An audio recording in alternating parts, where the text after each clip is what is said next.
I ran out of my house with only my valuables and waited for a taxi on a busy street. I looked around nervously, but I didn't know what I was running from. I didn't understand how I had ended up being forced to run away instead of enjoying my honeymoon, which I had been looking forward to. However, I believed in my husband's words, who had told me to run away. So I was trying to escape from this town. I am Marin, a 30-year-old business consultant. Although I had been feeling like a newcomer for a long time, I had become the one responsible for the branch and was spending busy days. I have a fiancé named Rob, and we are planning to get married next month. Rob is a reliable co-worker from my company. He is a perfect guy who is trusted by his superiors and subordinates, and he also does housework perfectly. I think he is a wonderful man who is beyond compare as a marriage partner, except for one thing. We visited his parents' house for a weekend, and when we opened the door, two women were relaxing and having tea in the living room. "Welcome home, Rob." "Hi, Rob. Good to see you." They ignored me completely and welcomed my husband with a sparkling smile. Here we go again. Why is Alyssa here too? "Well, Alyssa is like a daughter to me, you know. Right?" "Right. When Rob and I get married, I'll become your daughter for real." "Whoa, that sounds nice." My husband sighs heavily. I was already filled with the desire to leave immediately. Alyssa is Rob's childhood friend and neighbor. With her big bright eyes, slender figure, and a talent for being spoiled, she is the type of woman who men can't resist. For some reason, she has become fixated on Rob, especially since he told his parents that we were getting married. Alyssa sends him endless messages, constantly asking him to meet up. Her persistence made me anxious, so I asked Rob about it. "Babe, aren't you being pursued by a cute childhood friend like her and just not interested?" When I asked my husband, he looked really disgusted. "Well, she pretty much hooked up with everyone on the basketball team in high school. And apparently, she only dated guys who already had girlfriends or wives in college. I mean, marrying a woman like her is just too scary, right?" I breathed a sigh of relief, knowing that Rob wouldn't be swayed by Alyssa, but my mother-in-law was on Alyssa's side. She tried to make me feel unwelcomed by showing off her close relationship with Alyssa. It seemed that my mother-in-law didn't know about Alyssa's recklessness. She was planning to have Alyssa as her daughter-in-law because she thought Alyssa, who appeared innocent and obedient, would be easy to handle. Because of these two women, I had a terrible wedding experience. Alyssa showed up at the reception venue in a pure white dress, even though she wasn't invited, and attracted everyone's attention. What's worse, she was sitting in the family section throughout the wedding ceremony with my mother-in-law. I was worried about Alyssa while she was enjoying herself with my mother-in-law. My husband scolded them while trying to control his anger. "Alyssa, you weren't invited. And why are you wearing a white dress and sitting in the family section? And what are you doing, Mom?" "But it's my beloved childhood friend's wedding. I have to celebrate it. And white is my personal color. I look good in it, don't I?" Yeah. The dress suits Alyssa's fair skin very well. She looks the most beautiful in this venue," my mother-in-law replied. My husband bowed his head in despair. When I looked at my father-in-law, he was also bowing his head and apologizing with his hands together. He was a decent person, but he was weak-willed, so he must have been pushed around by my mother-in-law. I had been preparing for and looking forward to this wedding for almost a year, so I was about to cry with frustration. But if I cried here, I would be playing into their hands. When I lifted my head and smiled at Alyssa, the corner of her eye twitched. You are such a good friend, Alyssa. I'm impressed. What do you mean? Alyssa's mouth twisted. Oh, well, it's almost time for the first dance, so excuse us. Saying that, I gave a relaxed smile to the two of them. Alyssa gave me a momentary glare like a demon, but soon she made an innocent smile like an idol and left. I'm sure she was disappointed that I wasn't a weak woman who would cry and make a fuss. Despite what happened, we received heartfelt blessings from everyone, and the wedding ended successfully. I was also able to savor my happiness. After getting married, Rob and I continued to live separately in our current houses for a while. We planned to search for a house in the spring, so we were going back and forth between each other's places until then. We also planned our honeymoon by departing from our own places and meeting at the airport. The destination was Italy, which we had been longing for. 1 month after the wedding, I was excited and thrilled every day thinking about Italy. However, my excitement would be completely ruined by those two. On the day of our honeymoon, my husband called me while I was fidgeting, wondering if I had forgotten anything. Ciao! What's up, babe? We're supposed to meet at 11, right? Erin, sorry. Contrarily to my carefree attitude, my husband shouted frantically on the phone. I'm sorry, but we have to cancel our honeymoon. Whatever you do, do not come to the meeting place. What? Listen, do not leave the apartment under any circumstances. No, wait. Leave there right now and go back to your parents' house, please. Wait. What's going on? I'm sorry. I'll explain later.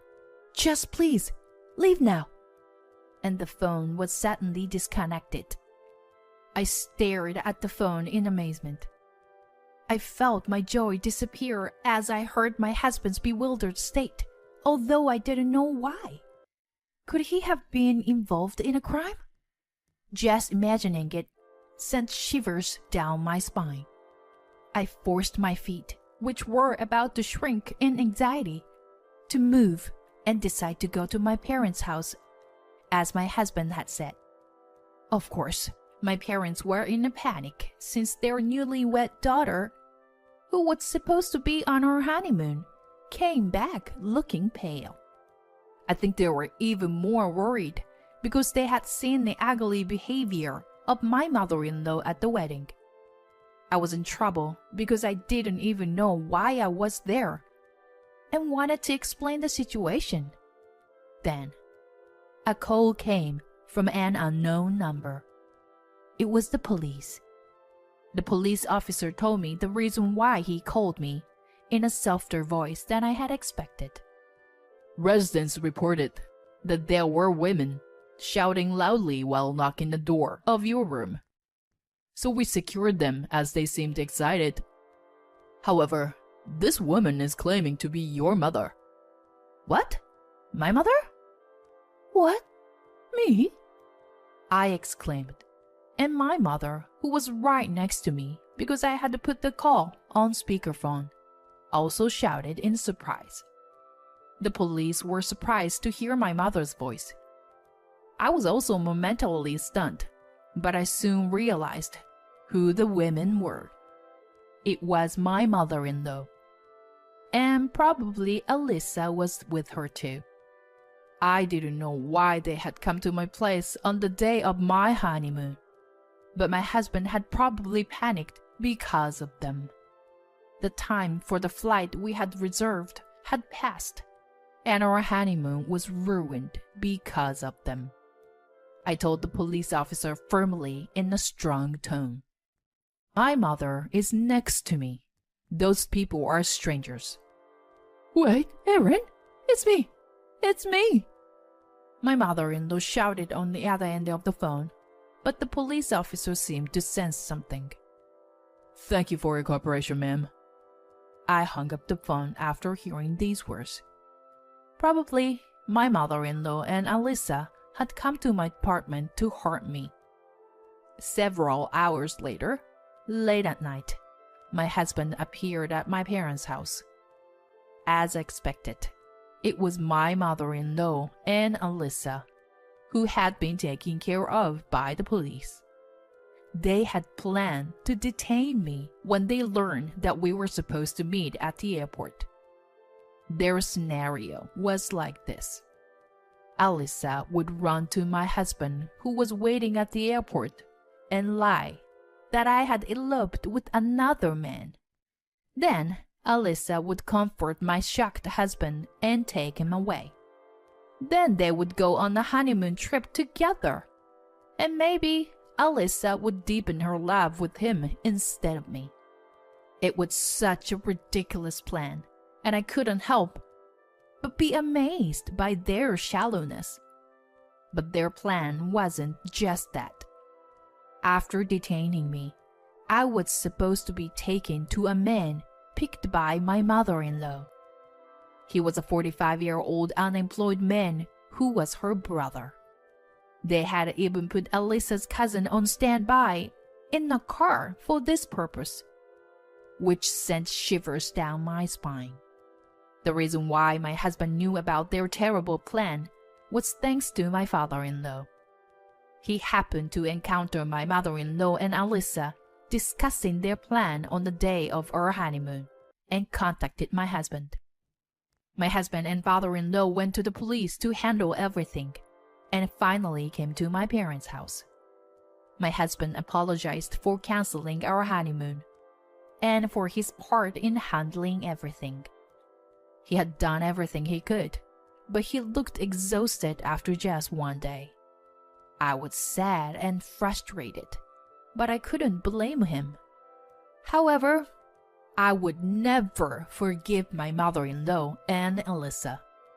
From that day on, I switched from the defensive to offensive.